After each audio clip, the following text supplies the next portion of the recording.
नमस्कार, आदाब, बहुत-बहुत स्वागत है आप पर। आप देख रहे हैं मेरा खास प्रोग्राम नज़र और नज़रिया।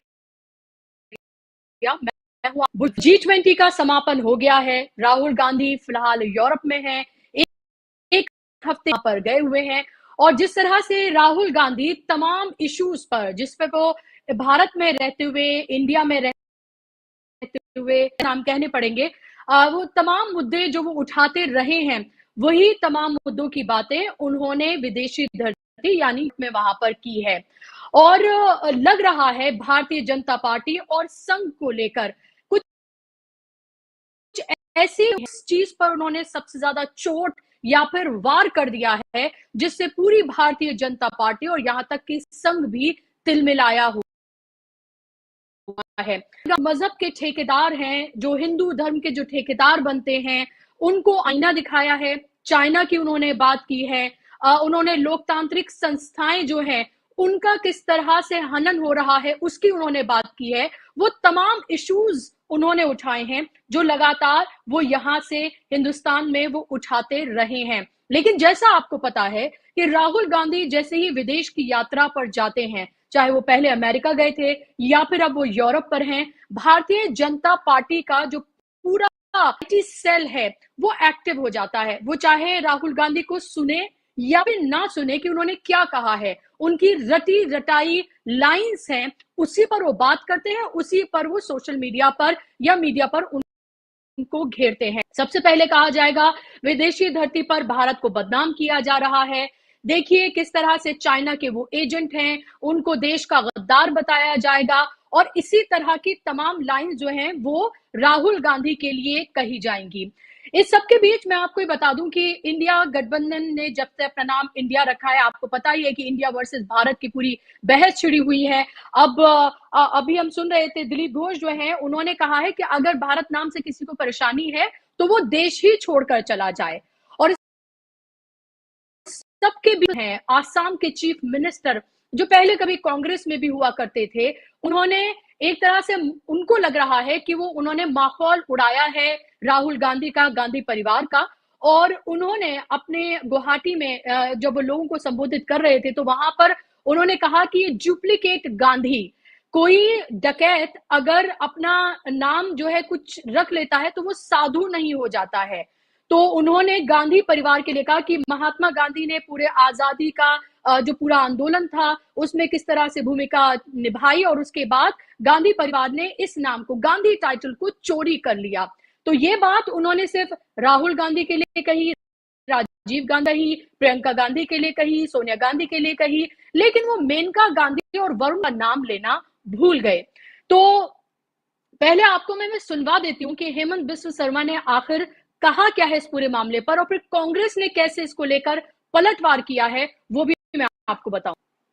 ये कांग्रेस लोग जब वोट बटालने का टाइम होता है तब करवा लेता है भारत जोड़ो यात्रा, और जब भारत का काम खत्म हो गया, कर्नाटक का चुनाव खत्म हो गया, वो लोग इंडिया हो गया। अभी बोल रहे हम लोग इंडिया है। हम बोला भाई आप लोग इंडिया कैसे है? भानती जी ने तो बताया फुल स्टॉप का कहानी, लेकिन फिर बताया कि नहीं हम लोग इंडिया इंडिया। हम बोला आप लोग डुप्लीकेट का तो सरदार है। पहले तो गांधी जी ने देश को आजाद किया और आप लोग ने गांधी टाइटल को हड़प लिया, और आप लोग सारे लोग डुप्लीकेट गांधी बन गया, सारे लोग। अभी कैसे गांधी बना? मैं तो रिसर्च बहुत दिन किया। आप कौन सा फॉर्मूला में इंदिरा गांधी, राहुल गांधी, राजीव गांधी, प्रियंका गांधी, कौन सा फॉर्मूला में गांधी होता है? आपको दिखाई नहीं देगा। किसलिए? बहुत सारे ये है। ये तो इंडिया का जो पहला स्कैम शुरू हुआ वो टाइटल से ही पहला स्कैम शुरू हुआ कि किसी का टाइटल लेके हम गांधी बन गया, और इसी जैसे हमारे देश को हड़प के वो इंडिया बनना चाहते हैं। तो हमने बोला, फिर बोलते हैं हमको डर गया इंडिया नाम लेके। मैं बोला काल को अगर डकाइत अपना नाम गांधी ले लेगा, क्या वो डकाइत क्या साधु बन जाएगा क्या? आप लोग भारत का नाम, इंडिया नाम का लेके आप लोग बहुत बड़ा गुनाह किया। किसलिए? आप लोग कभी इंडिया को आपने इंडिया का गौरव बढ़ाने का काम नहीं किया।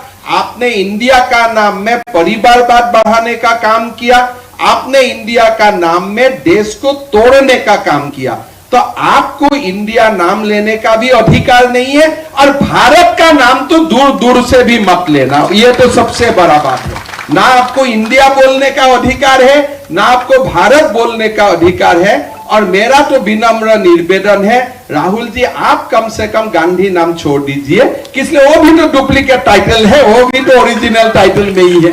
तो ये डुप्लीकेट काम करते करते करते आज तक, ये 75 साल तक हमारा देश को एक प्रकार पूरा की पूरा जो हमारा समता था, हमारा जो एक विश्व में हमारा जो स्थान होना चाहिए, उससे हमको दूर रखा। तो हेमंत बिस्व शर्मा को अभी आप सुन रहे थे और आपने देखा कि कितनी बौखलाहट है इंडिया नाम से, और किस तरह से कह रहे हैं कि तो है ही का नाम भी वो ना लें, यानी कि अपना टाइटल ना रखें, गांधी टाइटल ना रखें, डुप्लीकेट की बात कर रहे हैं, कह रहे हैं टाइटल रखने से जो है कोई डकैत साधु नहीं हो जाता है। अब इस पर सुप्रिया श्रीनेक जो है उन्होंने पलटवार किया है। उन्होंने कहा है कि आपका नाम आपके पिता श्री कैलाश नाथ शर्मा जी से ही पड़ा है ना, वैसे ही राजीव गांधी अपने पिता फिरोज गांधी से उनका नाम पड़ा, और वही उनके पोते का भी हुआ। गिरे हुए तो आप बहुत हैं, सड़े हुए भी काफी हैं। तो ये आप सुप्रिया श्रीनेक जो है उन्होंने ये पलटवार किया है। उसी के साथ ही और भी हमने देखा कि पवन खेड़ा वगैरह ने भी ट्वीट करके इस मामले पर आड़े हाथों लिया है। अब ऐसे वक्त में जब राहुल गांधी विदेश की धरती पर हैं, और विदेश की धरती पर उन्होंने वो बाइट हम आपको बाद में सुनाएंगे, पहले मेहमानों से हम बात करेंगे। विदेश की धरती पर हालांकि उन्होंने बहुत सारे इश्यूज पर बात की, लेकिन सबसे ज्यादा जो चोट राहुल गांधी ने कहा कि उन्होंने गीता, उपनिषद और इसी तरह से जो और धार्मिक किताबें हैं हिंदू धर्म से जुड़ी हुई वो उन्होंने पढ़ी हैं। भारतीय जनता पार्टी जिस हिंदू धर्म की बात करती है, वैसा हिंदू धर्म में ऐसा कुछ भी नहीं है जहां पर जो कमजोर है उनको दबाया जाए या उन पर जुल्म किया जाए। उन्होंने कहा देयर इज बीजेपी डज, और यही जो लाइन है सबसे ज्यादा हार्ड हिट की है करूं या फिर भारतीय जनता पार्टी की। दो खास मेहमानों का पैनल मेरे साथ जुड़ गया है, जिनका तारुफ मैं आपसे कराना चाहूंगी। प्रशांत टंडन मेरे साथ जुड़ गए हैं, सीनियर पत्रकार, और इसके साथ ही हेमंत अत्रेदी सीनियर जर्नलिस्ट मेरे साथ जुड़ गए हैं। दोनों मेहमानों का बहुत बहुत स्वागत, इस्तकबाल। प्रशांत जी, हेमंत बिस्व शर्मा को अभी आप सुन रहे थे, कोई ताज्जुब नहीं है क्योंकि इससे ज्यादा खराब, ज्यादा नीचे जाकर बयानबाजी वो पहले भी कर चुके हैं, और इसको लेकर किस तरह की बयानबाजी वो करते रहे हैं। और अब आप ये देखिए कि इतनी बौखलाहट है कि एक तरफ दिलीप घोष कह रहे हैं कि इंडिया से, भारत से अगर आपको प्रॉब्लम है तो देश ही छोड़कर चले जाइए, और हेमंत बिस्व शर्मा कह रहे हैं कि गांधी टाइटल जो है वो आपने लगा रखा है, इसको छोड़ देना चाहिए राहुल गांधी को। डुप्लीकेट बयान को आप किस तरह से देख रहे हैं? क्या कहीं ना कहीं ये बौखलाहट है जब से इंडिया टाइटल रखा है और वो खत्म होने का नाम नहीं ले रही है? जी, ये बुशरा जी इनकी बैंक्रप्सी दिखाता है, और बहुत ही मूर्खतापूर्ण सड़क छाप बात कर रहे हैं वो। ये राजनीति में गिरावट की पराकाष्ठा है कि आप देश के तमाम सारे मुद्दे हैं, और बेरोजगारी है, महंगाई है, नफरत फैली हुई है पूरे देश में, मारकाट है, तमाम अच्छी बातें भी हैं, बहुत सारे इनोवेशंस हैं, बहुत कुछ है। आप किस मुद्दे पर राजनीति करना चाहते हैं? तो ये इस पे क्या कहा जाए। हेमंत बिस्वा शर्मा का शर्मा नाम कहाँ से पड़ा, आपका हमारा नाम कैसे पड़ा? हम अपने नाम परिवारों से लेते हैं, वो परंपरा है, वहीं से वो आया।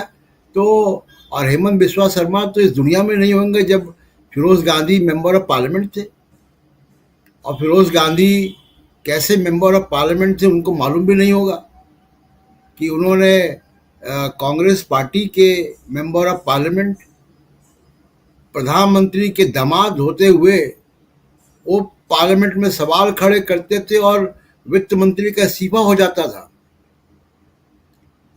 फिरोज गांधी के बारे में वो क्या जानते हैं?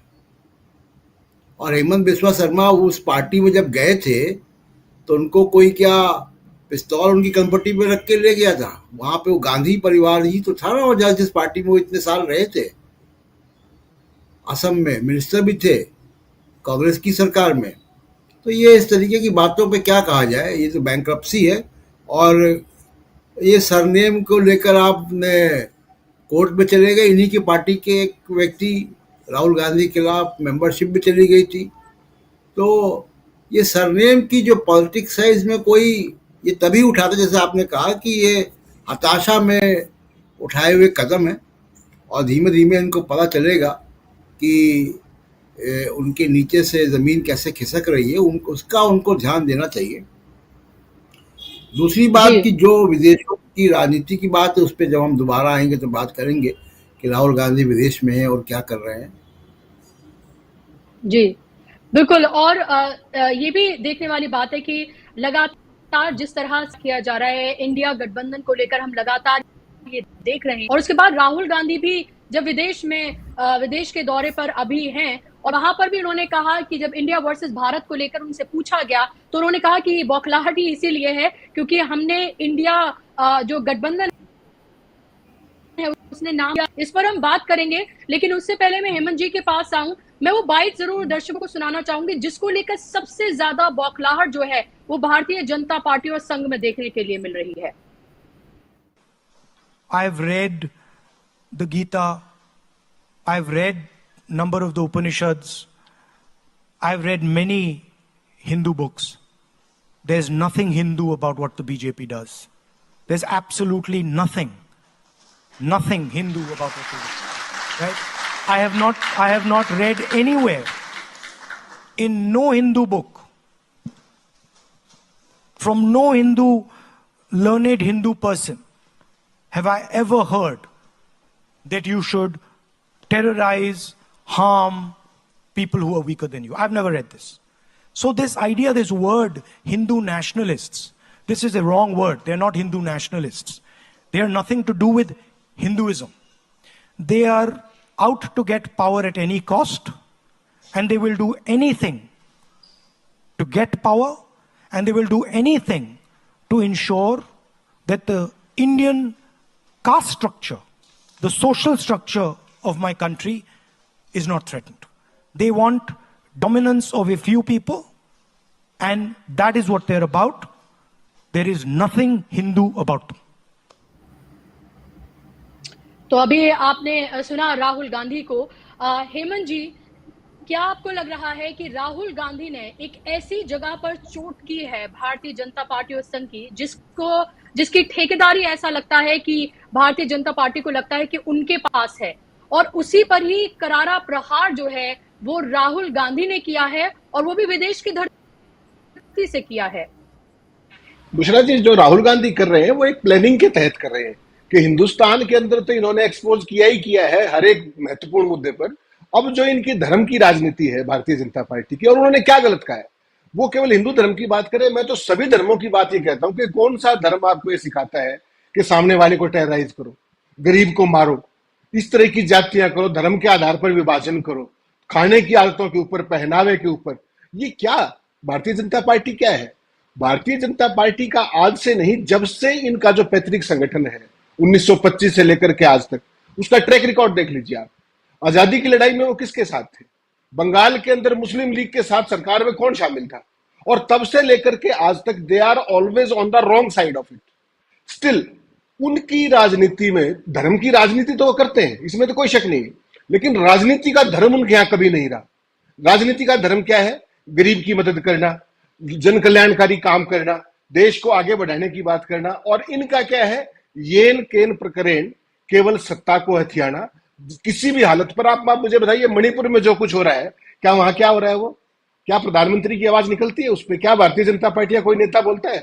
पूरे नॉर्थ ईस्ट के प्रभारी हैं हेमंता बिस्वा शर्मा। हेमंता बिस्वा शर्मा का अपना कंट्रीब्यूशन क्या है भारतीय जनता पार्टी के अंदर केवल रेलेवेंट बने रहने के लिए? देखिए, एक बात समझनी पड़ेगी इसमें सारे में जो है बुशरा जी, जो भी नेता भारतीय जनता पार्टी ने इंपोर्ट किए हैं आज तक 2014 के बाद, उनमें हेमंता बिस्वा शर्मा इकलौते ऐसे व्यक्ति हैं जो इंपोर्टेड आइटम होते हुए भी संघ की इच्छा के खिलाफ भी उनको मुख्यमंत्री बनाया गया। और वो वैसे मुख्यमंत्री नहीं बने, वो कैसे बने वो भी सारे देश को पता है, प्रेशर टैक्टिक्स के साथ। अब वो अपनी नाकामियों को छुपाने के लिए, जो आने वाले लोकसभा में उनके शासन का दिखेगा भी पूरे देश को लोकसभा चुनाव के दौरान कि क्या उनका गवर्नेंस कितना बढ़िया है।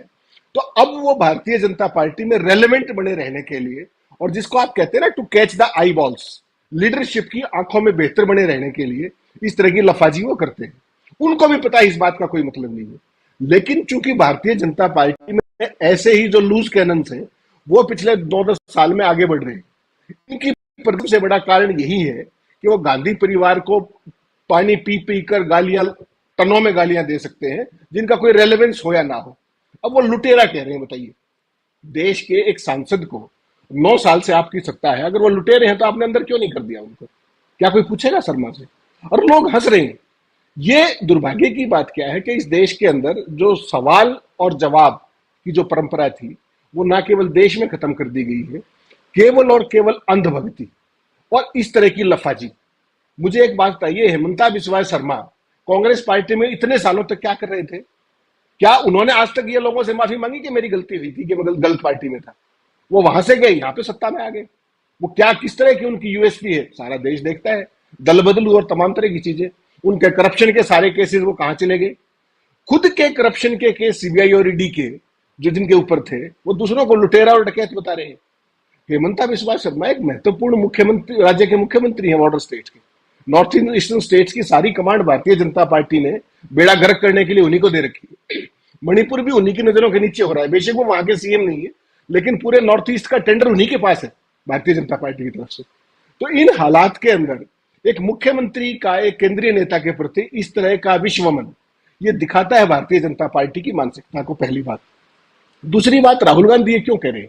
जैसा आपने शुरू में कहा कि बीजेपी के पास एक ही बात है कि विदेश में जाकर के बदनामी करते हैं। आपने तो बड़ा नाम कर दिया G20 में, आपने जिस तरह के हालात देश में कर रखे थे। आप मोरक्को के भूकंप के ऊपर प्रधानमंत्री बोलते हैं और मणिपुर के अंदर क्या हो रहा है वो उस पर कभी नहीं बोलते हैं। उनको श्रद्धांजलि दे रहे, अपने देश के लोगों को श्रद्धांजलि नहीं दे रहे। तो भारतीय जनता पार्टी की पूरी सियासत केवल विभाजन की है, इसी तरह की लफाजी करके। कारण समझिए क्या है, जहां भी जो अडानी का मामला आया तो क्या ले आए, one nation one election. One nation one election में खर्चा बचाने की पार्टी जो बात करती है वो एक सम्मेलन पे 1000 करोड़ रुपए का विज्ञापन कर देती है। जिस सम्मेलन को कुछ देश 300 करोड़ में कर देते हैं वो ये 4200 करोड़ में करते हैं। अडानी का सवाल आता है तो ये उसके ऊपर दूसरी लफाजी ले आते हैं कि नया संसद का सत्र ले आएंगे, इंडिया नहीं भारत ले आएंगे। कहने का मतलब ये है कि नैरेटिव को ये लोग लूज कर चुके हैं, मुद्दों पर ये बात नहीं करते हैं। तो केवल क्या बचेगा फिर आपके पास? केवल भावनाएं, फर्जी प्रचार और बिना मतलब के नैरेटिव जिनका कोई अर्थ नहीं। तो ऐसे हालात में पूरा देश इन बात को समझ रहा है और समझ राहुल गांधी भी रहे। और अगर आपने कल प्रियंका गांधी का भी भाषण सुना हो, उत्तर जो राजस्थान में वो गई थी, उन्होंने इनको वहां हिट किया है जहां इनको सबसे ज्यादा दर्द होता है, अडानी के मामले में। अगर ये अडानी के साथ इनके संबंध ये यूं ही आगे बढ़ते रहे तो क्योंकि इनके पास कोई जवाब तो है नहीं उसका, तो ये धर्म की सियासत को और पैनी करेंगे, इस तरह के घटिया आरोप और ज्यादा लगाएंगे। कारण केवल इतना है कि इनके पास जवाब नहीं है, ना देश की बदहाली का, ना इनके अडानी के साथ संबंधों का, ना इनकी तमाम जो इन्होंने चुनावी वायदे किए थे उन पर नाकामियों का, ना कोई गवर्नेंस का कोई इनका ट्रैक रिकॉर्ड है। ऐसे हालात में इनके पास केवल यही बचाव है कि धर्म की आंधी चलाओ, देश को विभाजित करो और वोट साधो, जो कर्नाटक और हिमाचल में ये पटकनी खा चुके हैं। और इन 4 राज्यों का जो और चुनाव होना है उसमें सूरत और क्लियर हो जाएगी। बिल्कुल। और साफ तौर पर प्रशांत जी, जो प्रियंका गांधी के बयान का जिक्र अभी हेमंत जी कर रहे हैं, तो देश में रहकर प्रियंका गांधी ने अडानी पर चोट की, विदेश में रहकर राहुल गांधी ने अडानी पर चोट की। उन्होंने वो तमाम सवाल उठाए और कहा कि कैसे जब एक पूरी रिपोर्ट आती है तो उस रिपोर्ट कोई बात नहीं करता और उससे करने के लिए किस तरह से नए टॉपिक्स जो हैं वो इंट्रोड्यूस किए जाते हैं ताकि अडानी को लेकर कोई बात ना हो। और प्रियंका गांधी ने हिमाचल का भी जिक्र किया कि कैसे सीमेंट महंगा और सेब की खेती को लेकर बात की, अडानी पर वहां पर वार किया। और राहुल गांधी ने विदेश में रहकर उन्होंने कहा कि कैसे देश की हर संपदा पर जो है वो अडानी कब्जा है। तो लग रहा है कि यहाँ पर प्रियंका गांधी और राहुल गांधी दोनों एक ऐसी चीज पर वार कर रहे हैं। बात राहुल हैं, हमने देखा था जब रद्द हुई थी उससे पहले वो पूरे जो प्लेकार्ड्स लेकर आए थे पार्लियामेंट में, उन्होंने खुद कहा कि उसके बाद उनकी सदस्यता गई, मैक्सिमम जो उनको सजा मिली उसके बाद। तो आपको लग रहा है कि बौखलाहट ये ऐसी जगह पर हिट किया जा रहा है कांग्रेस की तरफ से, राहुल गांधी की तरफ से, कि बीजेपी जो है वो तिलमिला जाती है और इसीलिए इस तरह के उल जुलूल मुद्दे या फिर पर्सनल अटैक जो हैं वो किए जाते हैं? जी, देखिए हेमंत बिस्वा जो पर्सनल अटैक कर रहे हैं वो अभी हेमंत जी ने बताया। एक और वजह है, क्या है कि जिस तरीके से हेमंत बिस्वा वहाँ पे चीफ मिनिस्टर बने हैं और सोनोवाल को किनारे करके बने हैं, तो वो सोनोवाल जानते हैं कि वो हेमंत बिस्वा क्या है। उन्होंने असम की बीजेपी को हाईजैक कर लिया है पूरा, अपने लोग बैठा दिए हैं सब जगह पे, और वो इस तरीके के बयान देखकर केवल दिल्ली के जो नेता हैं बीजेपी के, खासकर मोदी अमित शाह को स्पेसिफाई करने की कोशिश करते हैं कि मैं देखिए कितना लॉयल हूँ। लेकिन उनकी लॉयल्टी, अगर आप असम जाएं और असम के लोगों से बात करें, सोनेवाल से बात करें, तो आपको उनकी लॉयल्टी के बारे में पता चलेगा कि उनके असली लॉयल्टी क्या है। और हेमंत बिस्वा बहुत ही महत्वाकांक्षी नेता हैं, तो वो अपनी महत्वाकांक्षा को छिपाने के लिए ये सब करते हैं। दूसरी बात कि देखिए विदेश की धरती पे जो राहुल गांधी गए और उसके पहले मोदी गए, क्या वजह है कि भारत के नेता विदेश की धरती पर अपनी ब्रांडिंग करते हैं, अगर कहा जाए तो। 2013-14 में मोदी साहब के पास अमेरिका का और यूरोप का और इंग्लैंड का वीज़ा नहीं था। वो 2002 के दंगों की वजह से उनका वीज़ा कैंसिल हो चुका था, लेकिन वो जापान जाते थे, वो चीन जाते थे, वो विदेश की धरती पर राजनीति वो भी कर रहे थे। क्या है कि लगभग 3 करोड़ भारतीय मूल के लोग विदेशों में रहते हैं, इम्पोर्टेंट पोजीशंस में हैं। मतलब आप सोचिए कि अमेरिका की वाइस प्रेसिडेंट, इंग्लैंड का प्राइम मिनिस्टर भी भारतीय मूल के हैं, तमाम सारे मल्टीनेशनल कॉरपोरेशंस में भारतीय मूल के लोग हैं।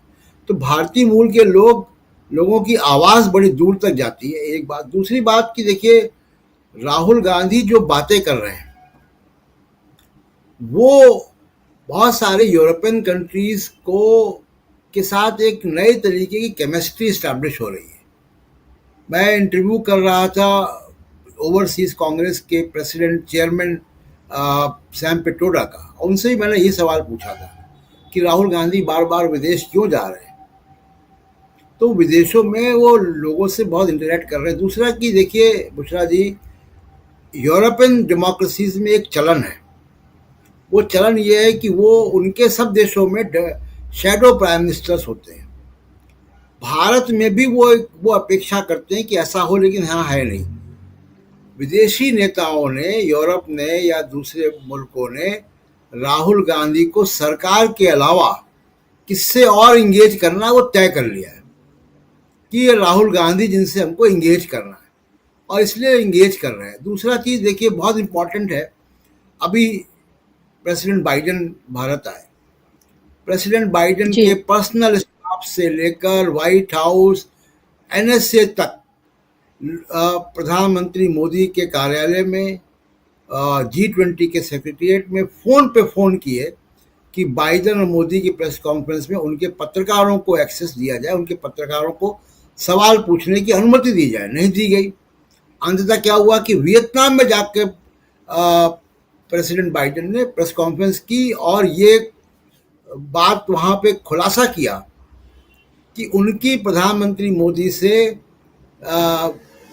नफरत के आधार पर, हिंसा पे, ह्यूमन राइट के वायलेशन पे, प्रेस की आज़ादी पर, इन सब मुद्दों पर बात हुई है। और ये पहला मौका है जब प्रेसिडेंट के लेवल से ये बात सामने आई है। अभी तक क्या हो रहा था कि कोई religious freedom committee of Congress की तरफ से बातें आती थी, कोई यहाँ पे assistant secretary of state Donald Lu आ रहे हैं, उनकी तरफ से बात आती थी, या सीनेटर्स की तरफ से। प्रेसिडेंट के स्तर पे ये बात का कबूलनामा कि ये बातें हुई हैं। और देखिए भारत एक अपने आप में क्षेत्रीय महाशक्ति है, आर्थिक महाशक्ति है। अमेरिका भारत के प्रधानमंत्री से इंगेज उसी हैसियत से करता है। लेकिन दूसरी एक बात यह है कि जो बाइडेन एक वहाँ पे लिबरल नेता है अमेरिका के, उनको लेफ्ट ऑफ सेंटर माना जाता है, लगभग वामपंथी नेता है। और प्रधानमंत्री नरेंद्र मोदी एक दक्षिणपंथी रूढ़िवादी हिंदुत्व नेता है। इनके दो देशों की तो केमिस्ट्री बन सकती है, लेकिन मोदी और जो बाइडेन की पर्सनल केमिस्ट्री नहीं बन सकती है। राहुल गांधी जब यूरोप जा रहे हैं तो तमाम सारे वहाँ के विपक्षी नेताओं से, सरकारों से, वहाँ के मेंबर ऑफ पार्लियामेंट से मिल रहे हैं। उनकी पर्सनल केमिस्ट्री बनती है क्योंकि वैल्यूज एक जैसी है। ये अंतर है मोदी और राहुल गांधी की विदेश यात्राओं में।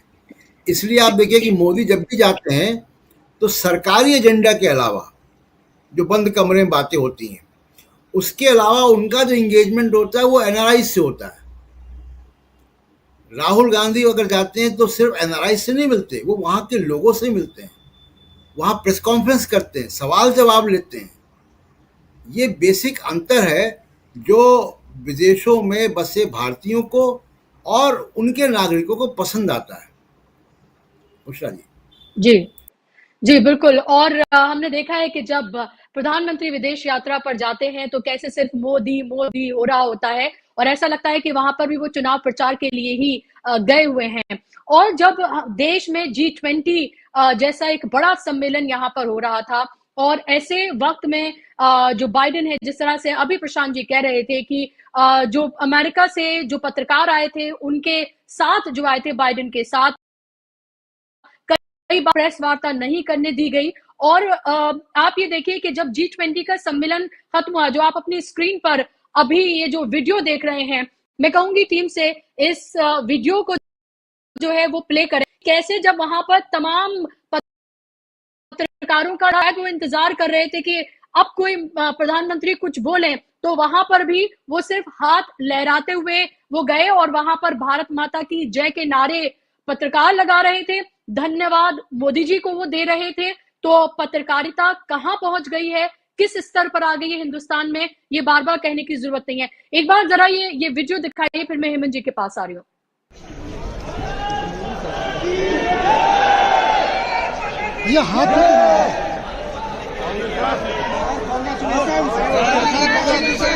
Congratulations!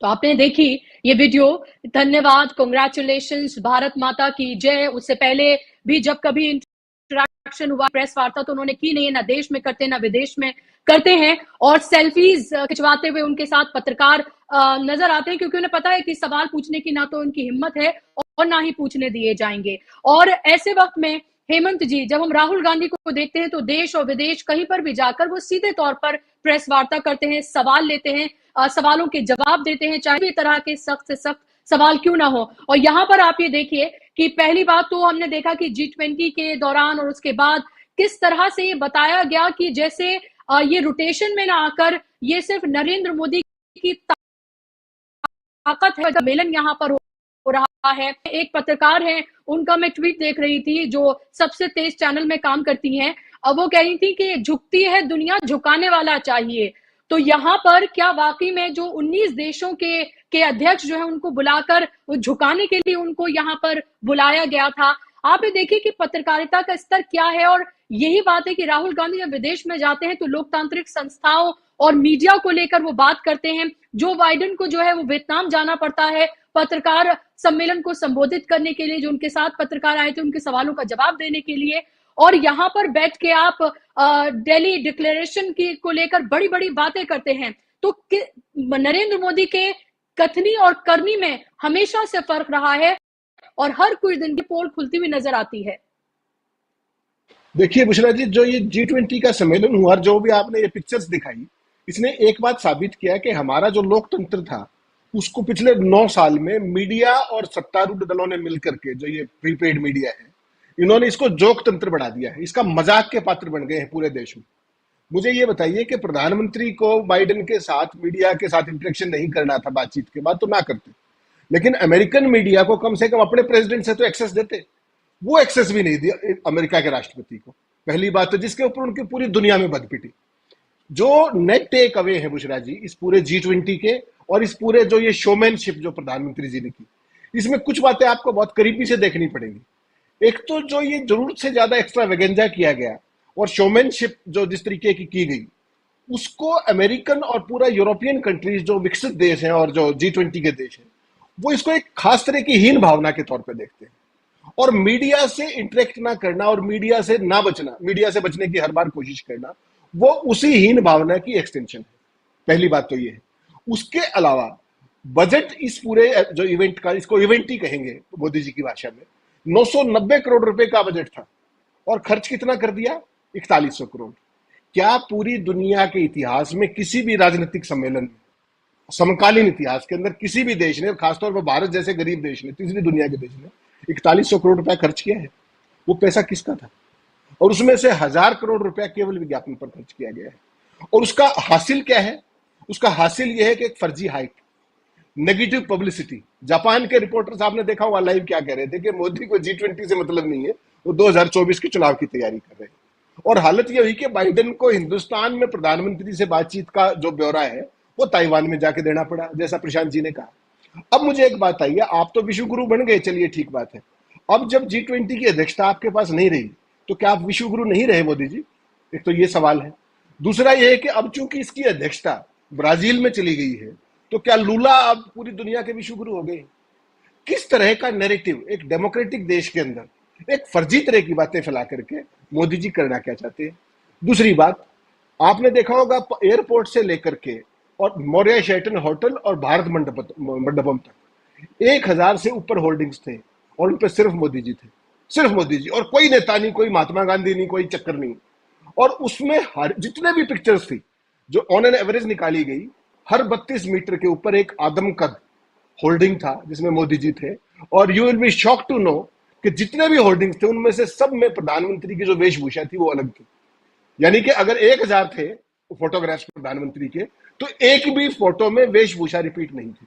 तो पूरी दुनिया के लोग देख रहे थे कि यार किस तरह की डेमोक्रेसी है कि इन्होंने प्रधानमंत्री चुना है या इन्होंने एक ये मॉडल चुन दिए हैं कि जो सारा दिन मॉडलिंग ही करते हैं अलग अलग वेशभूषाओं के अंदर। ये मैसेज। दूसरी बात, आपने 2014 से पहले कभी भी देखिए, अटल जी की भी सरकार रही, उससे पहले भी अपोजिशन की सरकारें रही, कभी आपने महात्मा गांधी जी के बारे में नेगेटिविटी कहीं नहीं देखी होगी। उनके बारे में शब्द बहुत नपे तुले होते थे, हर एक देश, पूरी दुनिया आदर से नाम लेती है। 2014 के बाद 2 अक्टूबर को या 30 जनवरी को किस तरह का नैरेटिव चलता है, उसको कौन लोग चलाते हैं। लेकिन जब ये 20 देशों के नेता और बाकी जो इन्वाइटीज थे, स्पेशल इन्वाइटीज, वो जब सारे जाकर के खड़े होते हैं राजघाट के ऊपर, तो इससे एक बात साबित हुई कि गांधी जी की हत्या के 75 साल बाद भी बिना किसी मार्केटिंग के आज भी इस देश के ब्रांड इंटरनेशनली गांधी है, मोदी नहीं। अगर मोदी की चलती और मोदी की विचारधारा की चलती तो क्या वो सारे नेता उनको जाने देते? जिस तरीके से वो राष्ट्रपति, अमेरिकी राष्ट्रपति को वहां पर जाने से, उनको प्रेस कॉन्फ्रेंस से रोक सकते हैं तमाम सुरक्षा का और तमाम लफाजियां करके। तो आपको क्या लगता है कि जो सारे के सारे नेता वहां गए तो उससे साबित हुआ कि ब्रांड गांधी जो है, महात्मा गांधी की जो ब्रांड है, बिना किसी मार्केटिंग के केवल ये देश कर्म की प्रधानता को देखता है। ये देश देखता है कि किस तरह की सेवाएं, किस तरह के संस्कार गांधी जी जैसे स्वतंत्रता सेनानियों ने दिए और किस तरह के संस्कार आज की सत्ता दे रही है। ये साबित हुआ। ये भारतीय जनता पार्टी और उसके जो पूरा जो IT सेल है, उसके लिए एक आत्ममंथन की घड़ी थी कि जब सबको एक जगह जाना था और श्रद्धा से सिर झुकाना था, तो श्रद्धा स्थल जो था वो गांधी जी की समाधि थी। तो भारतीय जनता पार्टी चाह करके उन्होंने तमाम चीजें बदली, लेकिन इसको नहीं बदल पाए वो। और उसके अलावा जो आइटिनरी के अंदर जो विदेशी मेहमानों को जो जगह दिखाने की वो चीजें दिखाई गई, उनमें से सारी की सारी जो चीजें थी, कुतुब मीनार से लेकर के और जितने मकबरे थे और सारे थे, वो किन्होंने बना रखे थे? तुम तो उनके खिलाफ हो सुबह से शाम तक, तुम तो कपड़ों से पहचानने वाले लोग हो। उन सब के वो सारी जगह पर वहां पे लाइटिंग की गई और दिखाई गई, वो विरासत जिसको तुम दिखा रहे हो, सुबह से शाम तक उन्हीं लोगों को तो गालियां देते हो आप। ये किस तरह का प्रचार भारतीय जनता पार्टी का, क्या किस चेहरे के साथ इतना दोगलापन लेके आते हैं, ये भी तो एक देश ने देखा ना। और मैं तो एक बात और कहता हूँ, जी प्रशांत जी इस बात से शायद सहमत होंगे कि जिस तरीके से सम्मेलन के दूसरे दिन केवल 10 mm बारिश हुई थी बुशरा जी, और जो भारत मंडपम की जो हालत हुई 2700 करोड़ रुपए में जो बना हुआ है, अगर कहीं खुदा ना खास्ता वो बारिश अगर 24 घंटे पहले हो गई होती तो इस पूरे भारत मंडपम और पूरे G20 में मोदी की हालत क्या होती पूरी दुनिया के सामने। ये उनका विकास का मॉडल भी एक्सपोज होता। हालांकि दुनिया ने देख तो लिया अभी, क्योंकि जो राष्ट्राध्यक्ष हैं वो आपके ये फर्जी जो ग्लिटरिंग है इससे नहीं प्रभावित होते। वो सारे के सारे जब चलते हैं किसी देश के पास तो उस देश की एक एक चीज के आंकड़े उनके पास ऑलरेडी होते हैं। तो आप कितना ही फर्जीवाड़ा कर लीजिए, उनको ये पता था कि G20 के जितने भी सदस्य देश हैं, 20 थे उस समय, 21 हो गए, अफ्रीकन यूनियन आ गई, भारत से ज्यादा गरीबी कहीं नहीं है, भारत से ज्यादा भुखमरी कहीं नहीं है, G20 के देशों में भारत से ज्यादा मीडिया का बुरा हाल कहीं नहीं है। वो सारे ये देख करके आए थे।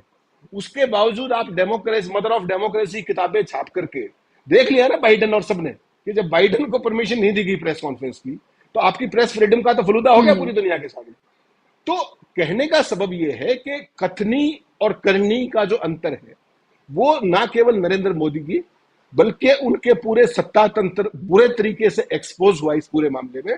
और ये बात माननी पड़ेगी आपको कि विदेशी मेहमान जितने भी आए थे उनके सामने कोई बहुत अच्छा मैसेज नहीं गया। आपने भारत को छुपा लिया, असली भारत को, गरीबी को छुपाया, इंडिया को भी तो क्या नहीं दिखा पाए ना, क्योंकि इंडिया में आपका बनाया हुआ क्या था। जो भारत मंडपम के अंदर 10 mm बारिश में हुआ वो पिछले साल पूरे देश ने इंडिया गेट पे देखा, जहां आप सेंट्रल विस्टा बना रहे हैं हजारों करोड़ रुपए से। तो आपका जो ये विकास का मॉडल है ये पूरी दुनिया ने देख लिया, इसका खोखलापन क्या है। ये मोदी शाइनिंग की जो बात थी ये दिखाता है कि आपकी गलत प्राथमिकताएं हैं। You are into wrong set of priorities. मुझे ये बताइए कि क्या उनको नहीं पता कि भारत की आर्थिक स्थिति क्या है। आप 4100 करोड़ रुपए इस आयोजन में लार्जर देन लाइफ बनने के लिए पूरी दुनिया के सामने सोने के बर्तनों में आप खाना खिला रहे हैं मेहमानों को। क्या इस तरह की हीन भावना विश्व स्तर पे किसी आयोजन में आज तक किसी देश में देखी गई है? क्या क्या साबित करना चाहते हैं आप? जो लोग राष्ट्रपति वहां के जो हेड ऑफ स्टेट्स आए थे वो अपने घरों के अंदर भी उन्हीं बर्तनों में खाना खाते हैं जिसमें मैं और आप खाते हैं। इस तरह का दिखावा, बिल्कुल ये छोटी सोच है जी। और इस तरह का ये बौनापन है कहीं ना कहीं। और पूरी दुनिया ने इस बौनेपन का एक सजीव उदाहरण देखा। कोई बहुत अच्छा इंप्रेशन नहीं गया है। बिल्कुल, और अपने आप को कम आंकना भी है कहीं ना कि आप उनको सोने चांदी के या फिर वैसे दिखने वाले बर्तनों में आप उनको वहां पर खिला रहे हैं। और चाहे प्रधानमंत्री जी बाहर जाएं नरेंद्र मोदी, या फिर जब देश में विदेशी मेहमान आए, बात तो उन्हें गांधी के सिद्धांतों की, गांधी के विचारों की ही करनी होती है, बात उन्हें लोकतांत्रिक मूल्यों की ही करनी पड़ेगी। तभी वो विदेश में जाकर या देश में जब विदेशी मेहमान आए तभी वो अपनी फेस सेविंग कर सकते हैं। चाहे गांधी की जयंती से पहले गोडसे ट्रेंड करता हो हिंदुस्तान में, लेकिन जब विदेश से मेहमान आते हैं गांधी के विचारों की ही बात उन्हें करनी पड़ती है। ये साफ तौर पर सबने देखा। लेकिन क्या आपको लग रहा है प्रशांत जी कि अभी आने वाले दिनों में हमें ये जो G20 है ये इसका समापन तो हो गया, लेकिन अभी इसका महिमा मंडन और होना बाकी है। आने वाले चुनावों में या फिर से 22 तारीख को जो स्पेशल सेशन होने जा रहा है, जो एक सस्पेंस बना हुआ है अब तक कि आखिर क्या होगा उसमें, उस समय इसको लेकर मोदी मोदी होना अभी बाकी है। अभी इसको बहुत बुनाया जाएगा और ये बताया जाएगा कि कैसे मोदी विश्व गुरु हैं और उनकी लीडरशिप में ही ये सब कुछ मुमकिन था। देखिए, जो वीडियो आप दिखा रही हैं अभी स्क्रीन पर, जो ये पत्रकारों की स्थिति दिखा रही है, ये दृश्य आपको जुमे की नमाज के बाद किसी मस्जिद के सामने, मंगलवार को किसी मंदिर के सामने, ऐसे तमाम मजलूम बेसहारा लोग आपको दिखाई देंगे। लेकिन मीडिया मजबूर नहीं है, मीडिया सवाल पूछता है, मीडिया काम सवाल पूछना है। इसलिए मैं कह रहा हूँ कि ये जो आपने जो बाइडेन को यहाँ प्रेस कॉन्फ्रेंस नहीं करने दी, ये बड़े लेवल पे ये मामला दुनिया में याद रखा जाएगा, पहली बात। दूसरी बात कि देखिए वो लोकतांत्रिक देश हैं। अगर फर्ज कीजिए कि किसी यूरोपियन कंट्रीज में, किसी लोकतंत्र में ये हो जाए, वहाँ का प्रधानमंत्री और राष्ट्रपति इस मुद्दे पर चुनाव हार जाएगा। सत्ता चली जाएगी उसकी। वहां के नागरिक प्रेस को लेकर, मीडिया को लेकर, बोलने की आजादी को लेकर बहुत सजग है। हमारे देश में अभी ये जो स्वीकार्यता है लोकतांत्रिक मूल्यों की, वो अभी उस तरीके से नहीं आई है। वरना भारत में भी ये बड़ा मुद्दा बनता, और भारत में भी इंदिरा गांधी की सरकार इसी सेंसरशिप की वजह से गई है। ये लोगों को समझना चाहिए। और ये जो लोग हैं, ये मीडिया के लोग नहीं हैं। ऐसे लोगों को हम लोग देखते हैं, जहाँ जो जो जिन जगहों की चर्चा मैंने की, वहाँ पे आपको दिखाई देंगे, मंगलवार को, शुक्रवार को ऐसे लोग दिखाई देंगे। दूसरी बात की देखिए, G20 का जो मसला है, G20 में जो पैरा 9 आया, जिसमें कि आपने ज़रूर ये कह कर दिया कि G20 जो है वो अब जियोपॉलिटिकल या राजनीतिक मामलों के हल की का प्लेटफॉर्म नहीं है, केवल आर्थिक मामलों का है। और इसको बढ़ा चढ़ा के कहा जा रहा है कि जीत हो गई। बिल्कुल हो सकता है कि जीत दिखाई दे, नेगोशिएटर्स के लिए मुश्किल काम था, वो उन्होंने कर दिया, लेकिन फायदा किसका है इसका और नुकसान किसका? कल चीन अगर आपके ऊपर हमला करे तो आप कहाँ जाएंगे? और मान लीजिए कि वो अपनी आर्मी लेकर घुस जाता है, बैठ जाता है, यूनाइटेड नेशन सिक्योरिटी काउंसिल में तो चीन वीटो कर देगा, वो तो वहां बैठा हुआ है वीटो करने को। G20 जैसे जो प्लेटफॉर्म है, ये बड़े डेमोक्रेटिक प्लेटफॉर्म है। इन प्लेटफॉर्म्स में वो अगर आ सकता है और ऐसी बात हो सकती है, तब तो समझ में आता है कि हाँ भाई, ये बड़ा पॉलिटिकल अचीवमेंट है। अगर आप उसको केवल आर्थिक मसलों तक महदूद कर देंगे तो फिर क्या होगा कि फायदा किसका हो रहा है? टेक्नोलॉजी ट्रांसफर की बात होगी, वहाँ पे बहुत सारे आर्थिक गिव एंड टेक की बात होगी। तो उसमें जो G7 की लॉबी है, फायदा तो उसका होना है, जो बड़े विकसित देश हैं। टेक्नोलॉजी ट्रांसफर कभी तीसरी दुनिया के देश से डेवलप कंट्री की तरफ नहीं होता। वो टेक्नोलॉजी आपको देते हैं, तो वो तो चाहेंगे कि ये बिजनेस प्लेटफॉर्म बन जाए, वो बन गया। और जो पॉलिटिकल प्लेटफॉर्म है, जहां पे उनकी दादागिरी कायम है, G7 की, रईस देशों की, बड़े मुल्कों की, जहां दादागिरी कायम है, उसके लिए, उसको कायम रखने के लिए उनके पास प्लेटफॉर्म है। यूनाइटेड नेशन सिक्योरिटी काउंसिल है उसके पास, पहली बात। दूसरी बात कि G20 से प्लेटफॉर्म में, मतलब इसमें कोई कंप्लायंसेस नहीं है कि जैसे मान लीजिए कि दूसरे जो प्लेटफॉर्म है, चाहे OECD है, organisation for economic and development, उसमें लिंकेजेस हैं, या FATF है। FATF में आपको कानून बदलने पड़ते हैं, पॉलिसी बदलनी पड़ती है। G20 में कुछ बदलना नहीं है। ये एक थिंक टैंक है जिसमें कि राष्ट्राध्यक्ष आते हैं, इसके अलावा वो कुछ नहीं। तो इसलिए इसके जो रेजोल्यूशन जो पास हो गया, उसमें बहुत ज़्यादा मैं एक्साइटेड नहीं हूँ, इसलिए क्योंकि उसका कोई मतलब नहीं। और एंड ऑफ द डे वो भारत के पक्ष में नहीं जाने वाला है। यूक्रेन की हालत देख लीजिए, यूक्रेन क्या कर रहा है? यूक्रेन कह रहा है ना कि उसको अफसोस हुआ। तो एक छोटे देश को जो है वो G20 उसके साथ नहीं खड़ा हुआ है, G20 ताकतवर के साथ खड़ा हुआ है। तो इसलिए इसको बहुत बड़ा अचीवमेंट भी नहीं माना जा सकता। इसकी आगे चल के व्याख्या होंगी, विवेचना होगी, लेकिन बड़े देश, यूरोपियन कंट्रीज, अमेरिका क्यों आसानी से मान गए? क्योंकि उनका फायदा है, क्योंकि उनके पास पॉलिटिकल कॉन्फ्लिक्ट को तय करने के दूसरे प्लेटफॉर्म है जो नॉन डेमोक्रेटिक है, जहां उनकी दादागिरी है। तो इसलिए वो तो बड़े संतुष्ट होकर गए होंगे यहाँ से। जी बिल्कुल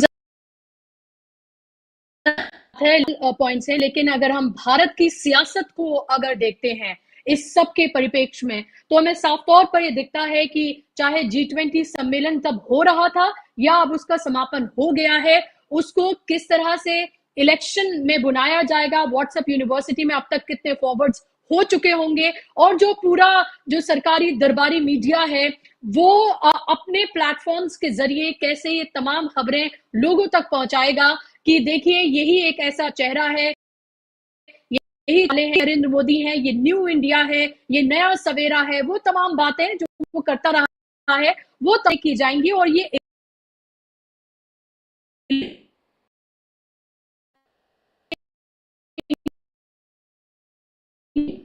टेक्निकलिटीज क्या हैं, जो कुछ डिक्लेरेशन हुए हैं, मीटिंग्स जो अलग अलग हुई के बाद आप जैसे लोग बैठ प्लेटफॉर्म पे बात कर सकते हैं, लेकिन लोगों तक जो पहुंच रहा है, जो वोटर्स हैं उन तक जो पहुंच रहा है वो तो कुछ और ही है।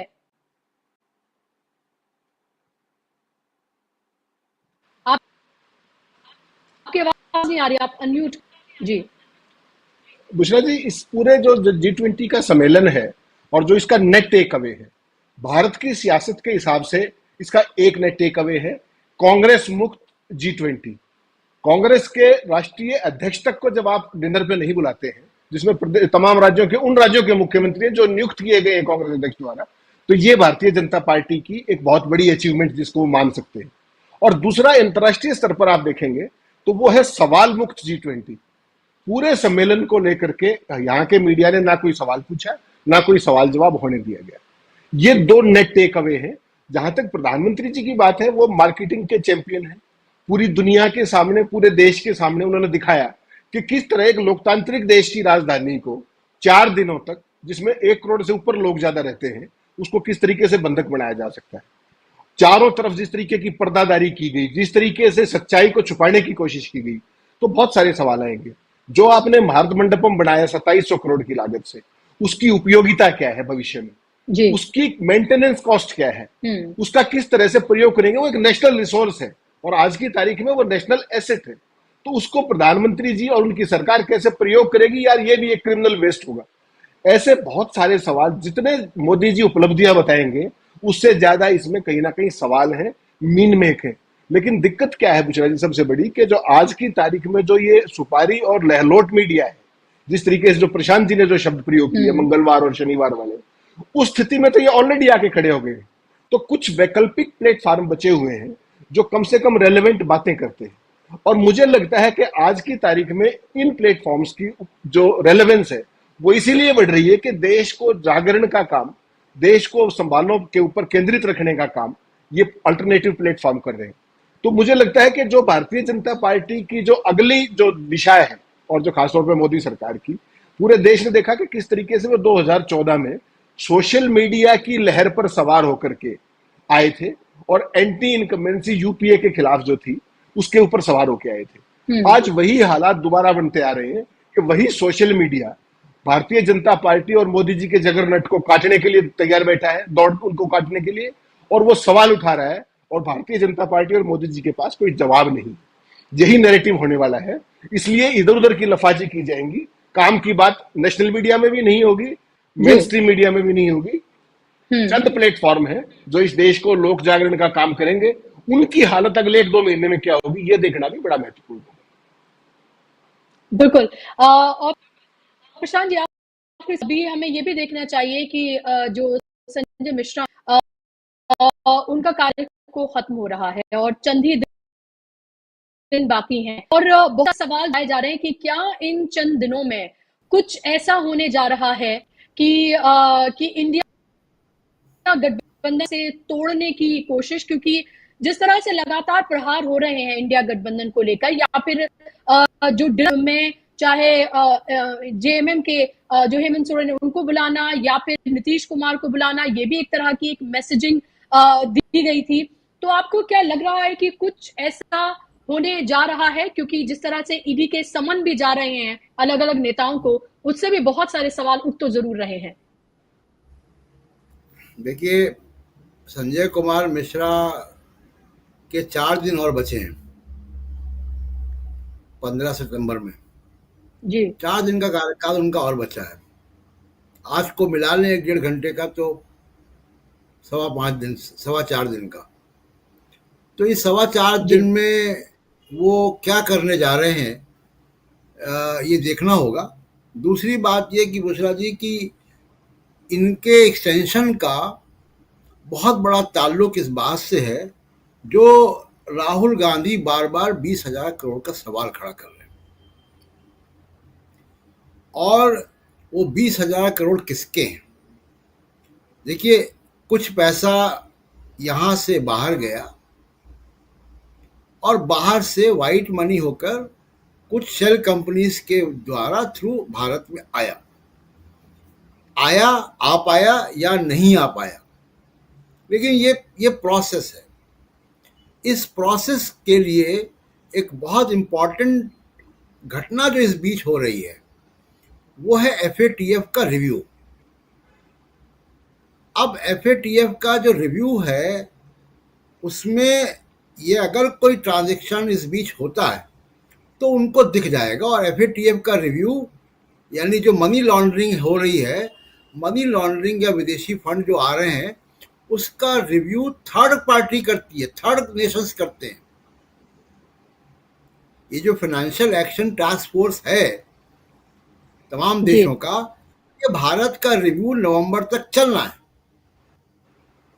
इस वजह से, और मिश्रा जी के अलावा, संजय कुमार मिश्रा के अलावा मोदी साहब किसी पे ट्रस्ट नहीं कर पा रहे हैं। क्या वजह है कि वो सुप्रीम कोर्ट गए और 15 दिन का एक्सटेंशन ले आए? क्या वजह है कि अब वो नया एक शिगुफा आ गया कि साहब इनको जब इनका टर्म खत्म होगा तो इनको बना दिया जाएगा चीफ इन्वेस्टिगेटिंग ऑफिसर। जी। तो लेकिन अब चीफ इन्वेस्टिगेटिंग ऑफिसर अगर बना देंगे तो उसमें भी कानूनी अड़चने हैं। क्यों कानूनी अड़चने?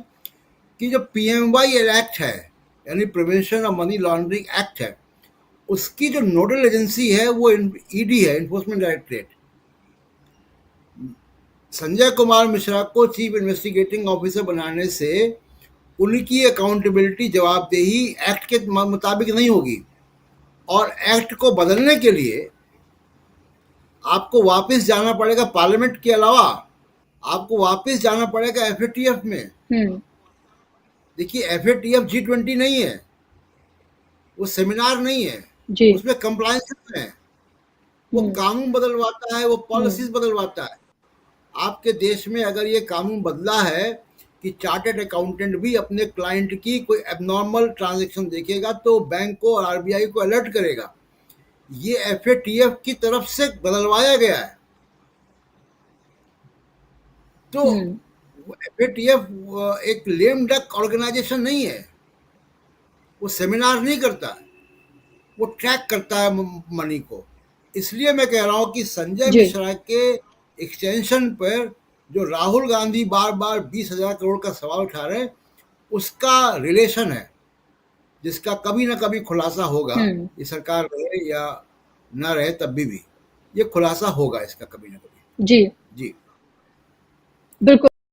और आने कुछ दिन है और देखना जब संजय कुमार मिश्रा जो है उनका कार्यकाल खत्म होता है, उससे पहले चंद ही दिन बचे हैं, क्या कुछ बड़ा हो सकता है। और उसके साथ साथ 18 से 22 तारीख को जो स्पेशल सेशन बुलाया गया है उस पर भी सबकी निगाहें लगी हुई हैं, क्योंकि उसको एक सस्पेंस बनाया हुआ है, तरह तरह की बातें जो हैं वो फैल रही हैं। लेकिन देखना होगा कि उसमें भारतीय जनता पार्टी क्या करने जा रही है इलेक्शन से पहले। बहुत बहुत शुक्रिया आप दोनों मेहमानों का इस कार्यक्रम का हिस्सा बनने के लिए। शुक्रिया आप तमाम दर्शकों का भी इस कार्यक्रम का हिस्सा बनने के लिए। तो आने वाले दिन जो है वो बेहद महत्वपूर्ण है, आप भी तमाम लोग इस पर अपनी नजर जरूर बनाए रखिए। कार्यक्रम